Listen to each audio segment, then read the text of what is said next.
Welcome, the Lord's chosen. Some storms don't arrive to destroy you.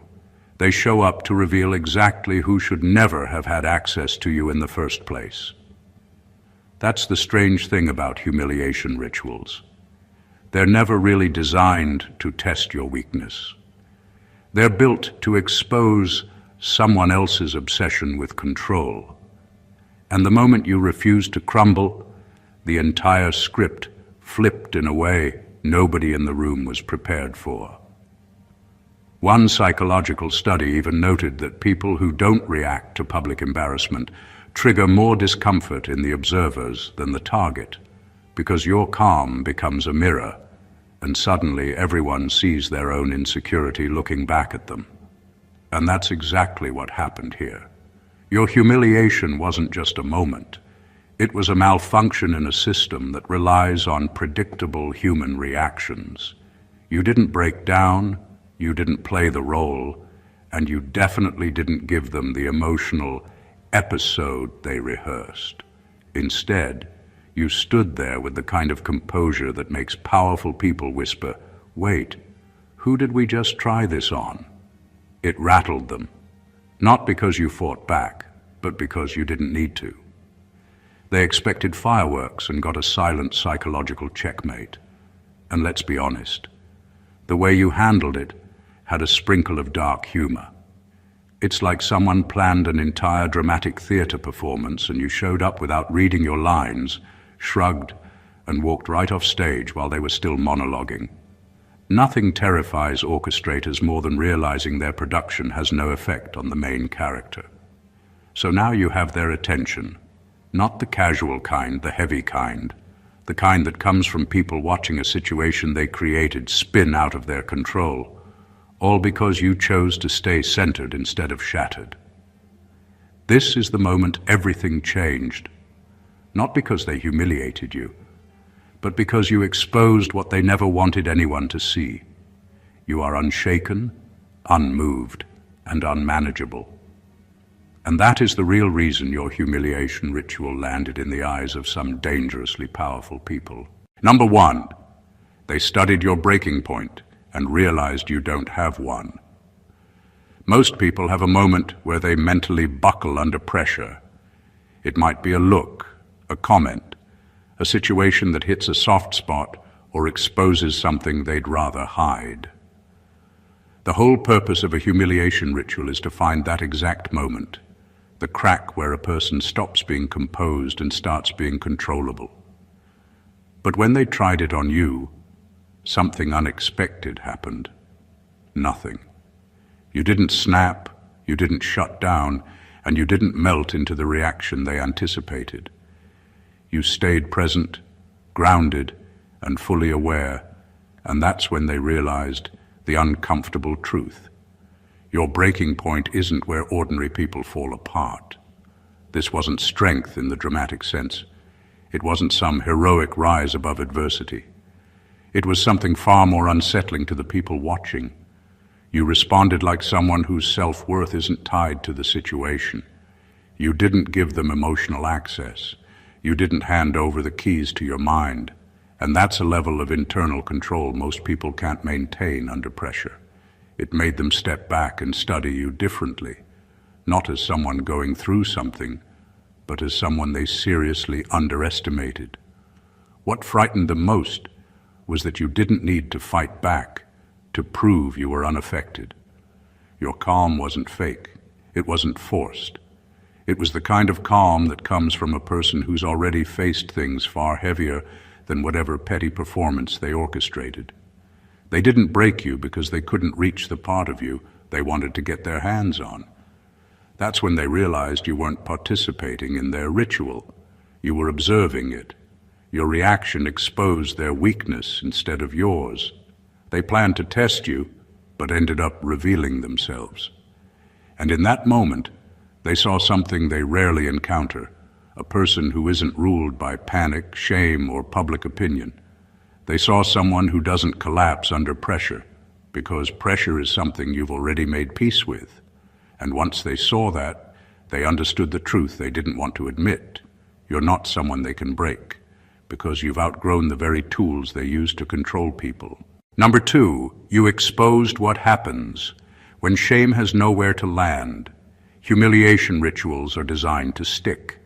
They're carefully crafted to leave marks, mental, emotional, and sometimes even social. Every whispered insult, every staged, awkward moment, every pointed look is meant to land somewhere inside you, to lodge in your self-image and make you question your value. That's how the system works. It finds the soft spot and presses until you react. But when it came to you, there was nowhere for it to stick. You didn't recoil, you didn't falter, and you didn't even flinch. The energy that was supposed to land on you just hung there, awkward, ineffective, and glaringly obvious to everyone in the room. That's when they realized something terrifying. They were facing someone whose shame has nowhere to live. The moment is subtle but profound. People don't usually see humiliation fail this way. Most targets internalize, replay the embarrassment over and over, and allow it to shape their next moves. You didn't do that. You treated it like a weightless object, something to observe, something to catalog, not something that could infiltrate your sense of self. And because of that, you didn't just survive the ritual, you exposed it for what it really was, an exercise in control that only works if the target believes in its power. Powerful people watching you realized this immediately. They saw their tools they've used to bend others, fail spectacularly. Their strategies, rehearsed for months, bounced off you without leaving a scratch. And the more they watched, the more they understood that their humiliation wasn't landing on you, it was reflecting back on them. It showed their obsession with control, their fear of unpredictability, and their assumption that everyone has a breaking point. You didn't. You became the mirror they didn't want to see, and that is far more unnerving than someone crumbling. When shame has nowhere to land, it loses its power completely. It doesn't vanish, it backfires. And watching it backfire on the people who thought they were untouchable is exactly what made your presence in that moment unforgettable, dangerous, and deeply unsettling to those who thought they had the upper hand. Number 3, you demonstrated that fear is reversible, but self-respect isn't. Most people think fear is the ultimate weapon. They believe if they can make someone afraid, they can control them. Humiliation rituals thrive on that assumption. They expect panic, embarrassment, hesitation, or desperate attempts to please. They expect a temporary collapse that signals submission. But when they targeted you, something extraordinary happened. They saw fear appear and then vanish, like a wave that rises and recedes, leaving the shore intact. You showed them that fear is temporary. It can exist, it can even sting, but it doesn't define you. It doesn't dictate your choices, your posture, or your dignity. That realization alone makes people in power nervous, because they aren't used to seeing someone who experiences fear without being chained by it. Even more threatening to them was your self-respect. Fear can be fleeting, but the quiet, unshakable conviction you carried, the sense that you owe yourself nothing less than integrity and nothing more than honesty, remained untouched. That's the part that terrified them. Most people bend, cringe, or apologize in ways that chip away at their self-worth, even subconsciously. You didn't. Every insult, every calculated humiliation, every gaze designed to destabilize you bounced off that inner boundary. They expected the fear to translate into self-deprecation, into a crack in your armor. Instead, they found that your core respect for yourself was untouchable, immovable, and completely separate from the momentary tremors of fear they could create. What made this even more alarming was the rhythm of it. They could see fear flicker, register its presence, and then evaporate. But the foundation beneath it, the part of you that won't compromise who you are, remained solid. To powerful people, this is dangerous because control relies on predictable reactions. When someone fears something, it can be measured, manipulated, and exploited. But when someone can feel fear without letting it erode their principles, they become unpredictable. They become untouchable in ways the orchestrators cannot anticipate. That's exactly what you showed in that moment. Fear is a tool, but self-respect is a fortress. And once they saw that, they knew they were facing someone who couldn't be owned, manipulated, or intimidated. Number 4, your reaction revealed who the real audience was. Humiliation rituals are designed with a simple assumption. The target will care more about themselves than anyone else in the room. The orchestrators expect you to panic, to blush, to stammer, and to reveal cracks they can exploit. That's the audience they imagined. You reacting, providing the entertainment. But when it came to you, that illusion shattered. You didn't center your energy on their expectations. You didn't perform for them. You shifted your focus elsewhere, and in doing so, you revealed the real audience, the people behind the performance, the ones who wanted to see you fail, but were themselves under scrutiny by their peers. That subtle inversion of attention is something few can pull off, and it's deeply unsettling to those who thrive on manipulation. Your reaction was calm, precise, and detached, and that's exactly what made them uneasy. By refusing to validate their assumptions, you forced them to see themselves. Every calculated insult, every staged awkward moment, and every orchestrated pressure point bounced back on the observers, exposing their own fears, insecurities, and compulsions to dominate. They had been hiding behind a ritual, thinking it would shield them from judgment, but you silently turned the spotlight on them. That's when they realized the humiliation wasn't for the crowd. It was for them. The brilliance of this is in its simplicity. Power often disguises itself as control, but real power is always observed. They thought you were the performer. You showed them they were. Every twitch, every strained laugh, every overplayed gesture became part of a reflection they didn't anticipate. You didn't just survive the ritual, you redefined it in real time, transforming the spectacle into a mirror that revealed motives, weakness, and obsession. In that moment, the whole dynamic shifted. The ritual lost its intended purpose, and you became the silent force observing the manipulators rather than being observed. You showed that mastery isn't in reaction, but in awareness, and that awareness exposed who truly mattered in the room. And that is the exact reason powerful people started to pay attention, not to control you, but to understand you, and to measure the threat of someone who sees the system for what it is. Number 5, they noticed you treated the ordeal like data, not drama. Most people react to humiliation like it's a performance they have to survive. Their hearts race, their thoughts scramble, and every instinct screams to explain, justify, or apologize. That's exactly what the ritual is designed to provoke, a chaotic response that can be observed, analyzed, and used to manipulate. But you didn't do that. You treated the entire ordeal like data. Every glance, every whisper, every staged insult was logged, analyzed, and cataloged in real time. Nothing about you was frantic, desperate, or reactive. You didn't give them the chaos they expected. You gave them clarity instead. That's what made your presence so unnerving. By observing rather than reacting, you flipped the script completely. What was meant to destabilize you became a window into the mechanics of their behavior. They began to realize that their power relied entirely on emotional manipulation, and you weren't supplying the raw material they needed. They could orchestrate the entire scenario, but it didn't matter. You were already several steps ahead, seeing patterns they assumed only they could control.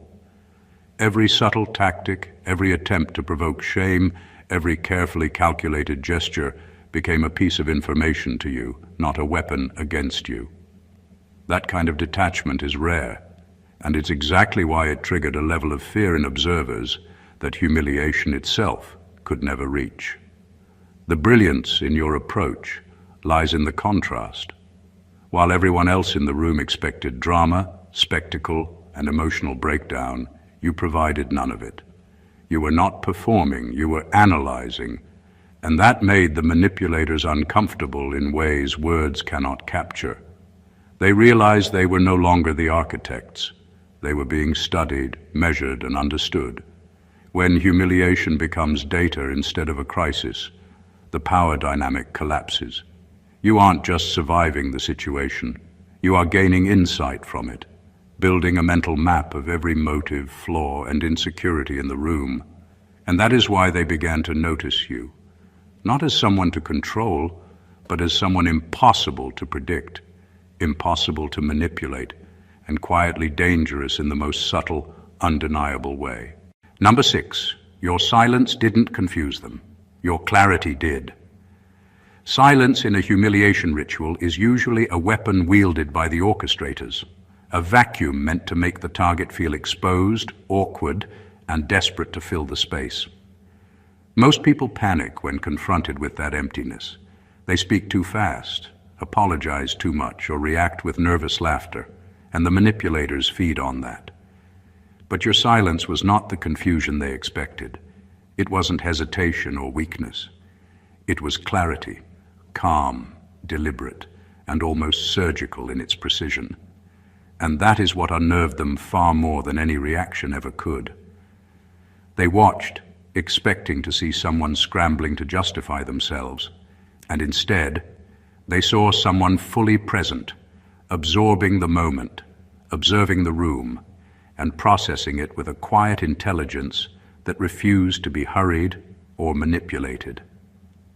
That kind of calm is rare, and it forces the observers to confront something they weren't prepared for, the realization that their power depends entirely on the target's participation. Your silence made them painfully aware that you were not participating. Every glance, every calculated humiliation, every whispered jab bounced off without leaving a dent. They were used to seeing chaos, but what they saw in you was composed, aware, and untouchable. The effect of your clarity was like a mirror held up to them. While they expected to provoke and control, you revealed the predictability of their methods. They began to squirm, not because you had reacted, but because your stillness highlighted the absurdity and futility of their actions. It forced them to confront their own insecurities, their own need for control, and their own obsession with dominance.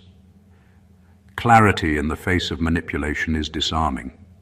It is quiet but terrifying, because it cannot be bargained with, it cannot be startled, and it cannot be owned.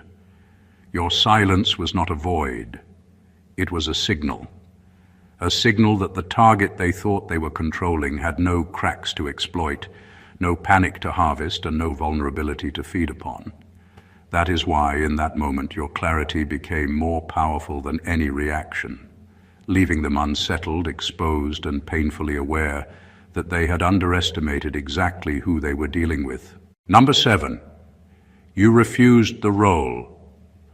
They assigned you, and that's forbidden. Humiliation rituals are built on predictability. Every gesture, every insult, every orchestrated moment is designed to push you into a role they've already written. The ashamed, the apologetic, the panicked, the submissive. That role is the currency of control. When you step into it, you validate the ritual, you confirm their power, and you allow yourself to be owned, even if only temporarily. But you refused. You didn't play the part. You didn't stumble through the lines they had rehearsed for you. You didn't act embarrassed or weak.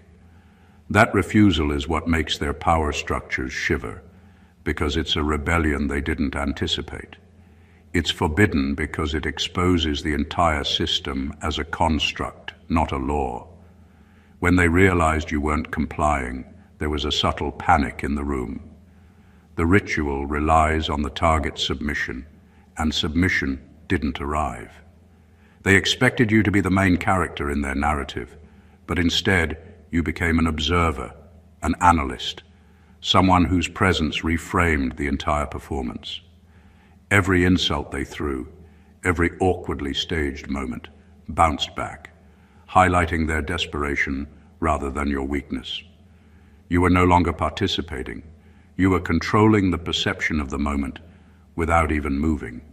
That's dangerous to anyone who wants predictable outcomes because it removes the certainty that makes them feel safe. Your refusal didn't have to be loud or aggressive. It wasn't about defiance for the sake of defiance. It was quiet, methodical, and unshakable. That made it worse for them.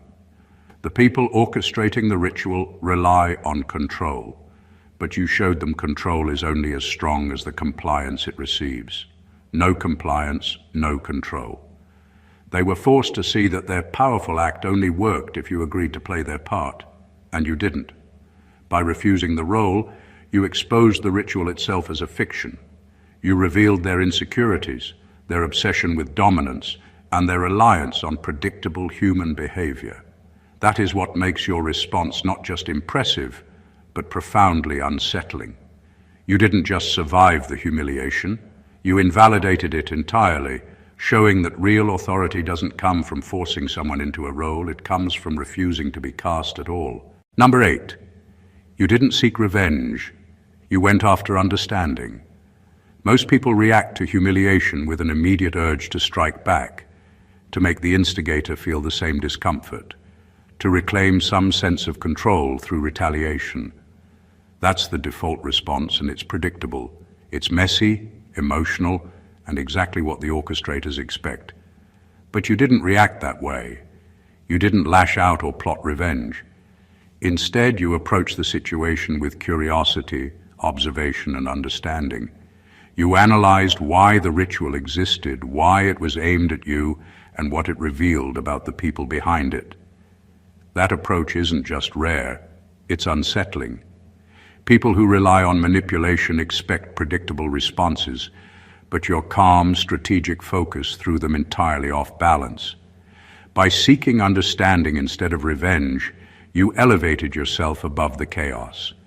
While they were busy orchestrating, watching, and hoping for a collapse, you were quietly dissecting motives, patterns, and weaknesses.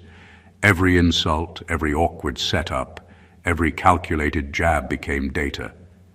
You didn't give them the satisfaction of a fight, the entertainment of a reaction, or the confirmation that their actions mattered. Instead, you turned the experience into insight, turning their energy against itself without even lifting a finger. That kind of mental maneuvering terrifies manipulators because it's invisible, almost untouchable. They can't measure it or contain it, and it leaves them exposed in a way that brute reaction never could. Your approach also demonstrated a deeper power, restraint. Power isn't always loud or aggressive. Sometimes it's the ability to sit in the storm without flinching, to see every detail, and to process it with a mind that remains entirely your own. By choosing understanding over revenge, you removed yourself from their narrative, refused to be a pawn, and reclaimed agency in a space designed to strip it away. In the eyes of those orchestrating the ritual, this shift is dangerous.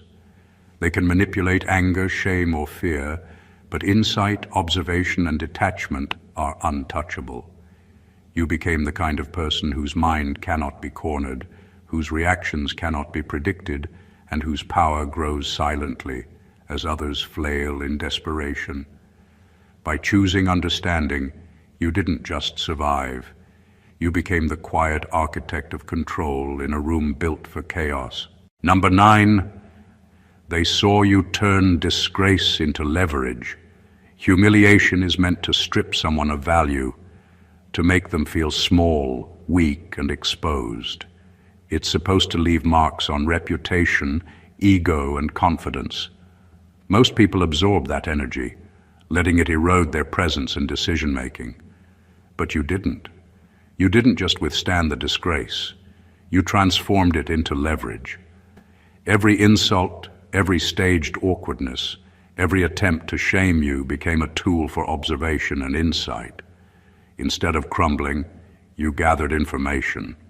Instead of faltering, You sharpened your awareness. That shift isn't just impressive. It's threatening to anyone who relies on manipulation because it takes their energy and turns it against them. What made this especially potent was how subtle it was. You didn't announce that you were benefiting from the moment. You didn't gloat or react aggressively. You simply allowed the humiliation to flow through you and, in doing so, revealed a fundamental truth. Leverage isn't about force. It's about control over perception. While they intended to weaken you, they ended up giving you a window into their motives, insecurities, and methods. Every move they made, every orchestrated awkward glance, and every pointed word became a map of their weaknesses. You weren't diminished by the experience, you were elevated by it. That transformation is what made them uncomfortable. They expected you to shrink, to apologize, to internalize the shame. Instead, you turned it into clarity, turning the ritual into a study in their own behavior. You became not just untouchable, but influential in ways they hadn't intended. Every moment they thought they were asserting power, they were feeding your understanding, giving you leverage over future encounters. Turning disgrace into leverage requires more than composure. It requires awareness, strategy, and an unshakable sense of self. You didn't just survive the ritual, you rewrote it. You demonstrated that humiliation only has power if you grant it any.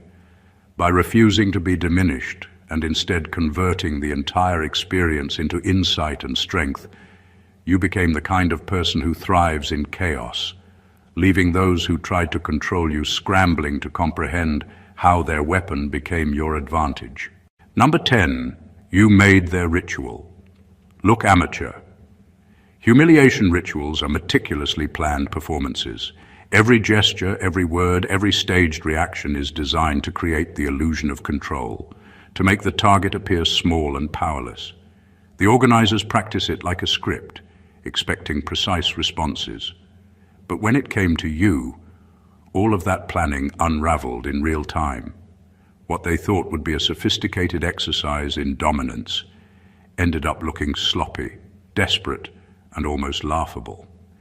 You didn't give them the drama they needed, and suddenly their carefully constructed spectacle revealed its fragility. The shock of it wasn't just in your reaction, or lack thereof. It was in the contrast. They expected a performance from you, and what they got instead was presence, awareness, and calm. Every awkward pause, every orchestrated insult, every manipulative gesture they had rehearsed collided with your composure, exposing the ritual's weaknesses. What was meant to humiliate became a reflection of their own flaws. Their timing faltered, their threats lost weight, and their control slipped. To anyone observing, it looked like they were struggling to keep a performance together while the supposed target remained untouchable. This is what makes the moment so powerful. You didn't actively sabotage them. You didn't make a scene or call them out. You simply existed in a way that made their artifice obvious, and that realization hit them harder than any confrontation could have. They weren't seeing you as unbreakable. They were seeing themselves as clumsy, amateurish, and predictable. Every calculated insult, every manipulative pause, every attempt at orchestration backfired, not because you fought it, but because you refused to validate it. In that room, control shifted subtly but unmistakably. You became the standard by which their competence, or lack of it, was measured. The humiliation they intended to impose on you ended up being a mirror reflecting their own insecurities and failures. You didn't just survive the ritual, you exposed it as flimsy, ineffective, and entirely dependent on your compliance. By making their performance look amateur, you claimed a silent victory that no reaction could have achieved, leaving them exposed and questioning everything they thought they understood about power and control. Number 11, they realized you don't fear being seen, you fear being misunderstood. Humiliation rituals are built on visibility. The people behind them believe that if they can make someone exposed, embarrassed, or awkward, they gain control. Most people fear being seen in those moments. They fear the judgment, the ridicule, the momentary collapse that makes them feel small. But you operate differently. You don't fear being seen. You've learned long ago that people will always have opinions, and that visibility alone can never touch the core of who you are. What you fear and what you guard carefully is being misunderstood. That subtle difference is what threw the orchestrators completely off balance. When they attempted to humiliate you, they assumed they were targeting fear of exposure. Instead, they found someone who could face the room without flinching, someone whose presence didn't bend under scrutiny. Their gestures, insults, and setups landed on someone who didn't shrink or try to hide, and that reality began to unsettle them. They realized immediately that they were dealing with a person whose boundaries don't rely on others' perceptions. You weren't performing for them, apologizing for being human, or trying to justify your actions. You were simply being yourself, clear and unshakable, and that made every attempt to manipulate completely ineffective. The moment they recognized this, the entire power dynamic shifted. They had assumed that fear could be used as a lever, that public exposure would create leverage over you, and that humiliation would force compliance. But you showed them that fear is meaningless if it isn't paired with misunderstanding. You allowed yourself to be seen without granting them the power to define you. And because of that, the ritual stopped working the way it was supposed to. This realization is dangerous to manipulators because it removes their predictive power. They cannot exploit someone who doesn't bend to being observed. They can only exploit someone who fears misinterpretation. You made that distinction in the quietest, most unshakable way, turning a situation meant to control you into a demonstration of autonomy. You didn't just survive being watched. You rewrote what it means to be observed, showing that your value is determined by you, not by anyone else's judgment. Number 12, you broke the hidden rule. You stayed present. Humiliation rituals rely on distraction. They count on the target fleeing mentally, retreating into panic, shame, or self-doubt. The orchestrators expect your mind to scatter, your focus to fracture, and your energy to escape the room while your body stays. That's the hidden rule everyone follows. You are supposed to be anywhere but fully here. But you broke it. You stayed present. You didn't hide, you didn't dissociate, and you didn't let your thoughts spiral into imagined judgments or future regrets. You owned the moment with every ounce of awareness, and that simple act shattered the entire system they had set up. Being fully present in a moment designed to humiliate requires a different kind of strength. Most people respond with noise, excuses, laughter, shame, or defensiveness because they are trying to escape the discomfort.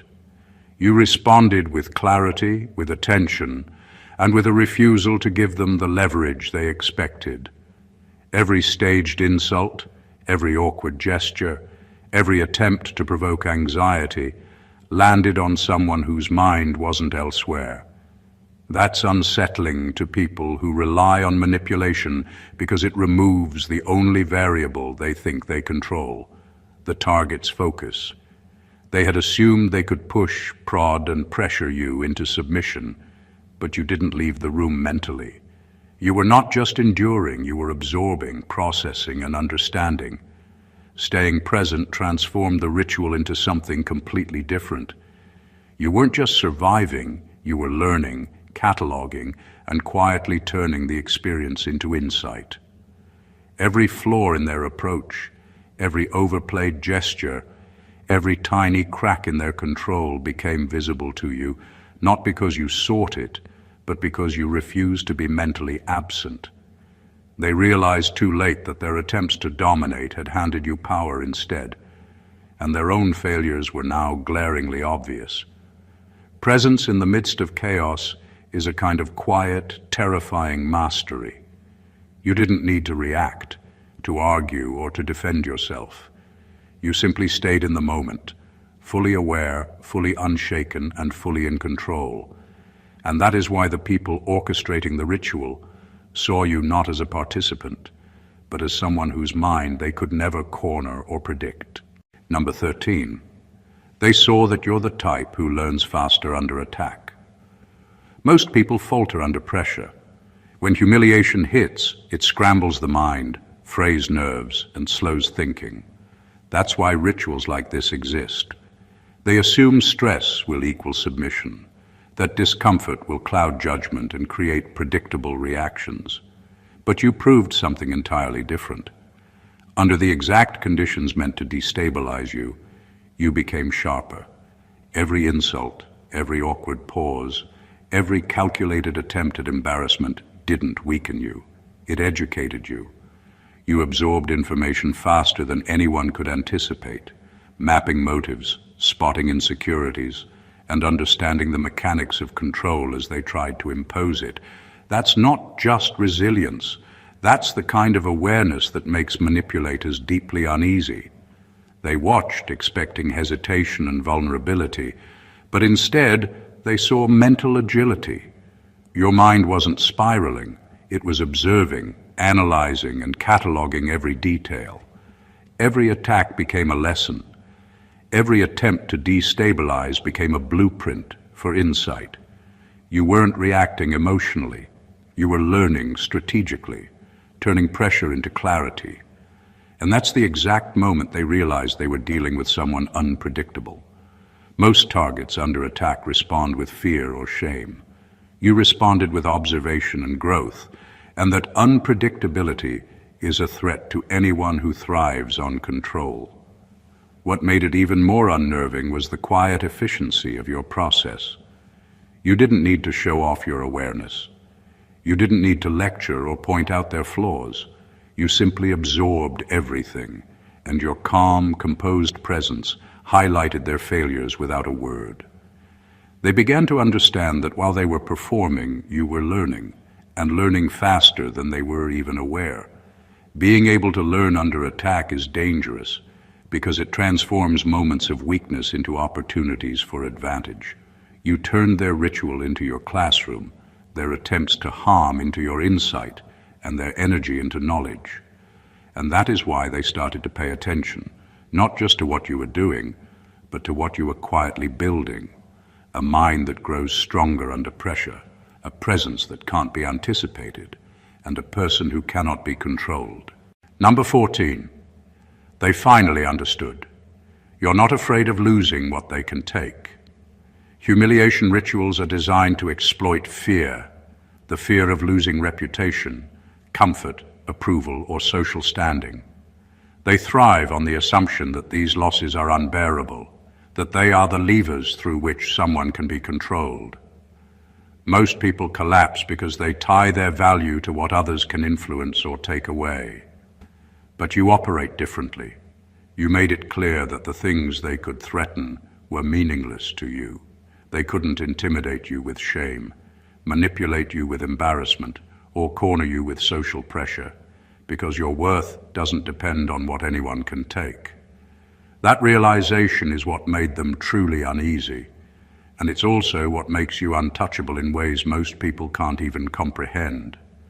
They watched, expecting panic, hesitation, and compromise, but found none.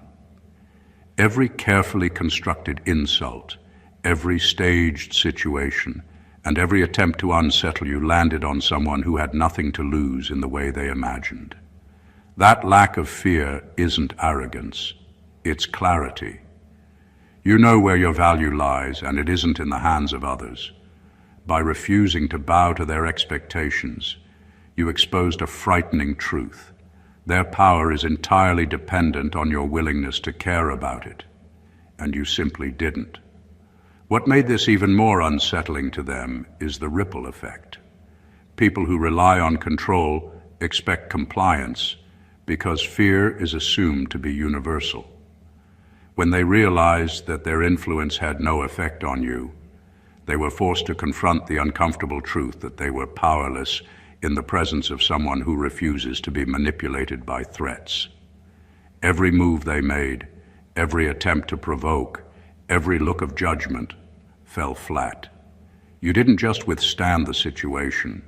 You demonstrated a type of independence that cannot be bought, bargained with, or coerced. This is why they finally understood that you are a force beyond their reach. They saw that real power isn't in what others can take. It's in refusing to let them hold anything over you. You didn't just survive their humiliation. You revealed the futility of their attempts to control anyone who has mastered themselves. And that clarity, that freedom from fear, is the ultimate kind of dominance. They saw it, and they could not ignore it. In the end, what began as a carefully orchestrated attempt to humiliate you became the stage on which your true strength, awareness, and composure were revealed. Every move they thought would break you, every insult meant to wound, every moment designed to expose weakness, instead highlighted your clarity, resilience, and mastery over yourself. You turned fear into insight, shame into leverage, and pressure into understanding. The very tools they wielded to dominate became the instruments by which you observed, learned, and rose above. What they didn't anticipate was that you operate on a different level. Fear is temporary, self-respect is untouchable, and humiliation only works when you let it. You refused to play the role they assigned, stayed fully present, and transformed every attack into knowledge and opportunity. You didn't just survive, you rewrote the rules. You exposed the fragility behind their orchestrated power, revealed their reliance on predictability, and showed that true strength lies in refusing to be owned by anyone's script. This is not just survival, it's dominance without aggression, clarity without chaos, and power that cannot be measured or contained. The people watching realize too late that control isn't taken by force, it's surrendered by compliance, and you surrendered nothing. You became the observer, the strategist, the untouchable presence in a room built to break others. In that realization lies your quiet victory, the kind that leaves a lasting impression, commands attention, and shifts the balance entirely. If this story resonated with you, if it made you see strength, awareness, and composure in a new light, don't keep it to yourself. Subscribe to the channel to catch more insights like this. Like, comment, and share, so others can see what it means to rise above manipulation and emerge untouchable. Your support helps keep these truths alive and spreading, and together we can learn to navigate the world with power, clarity, and unshakable presence. Stay blessed always.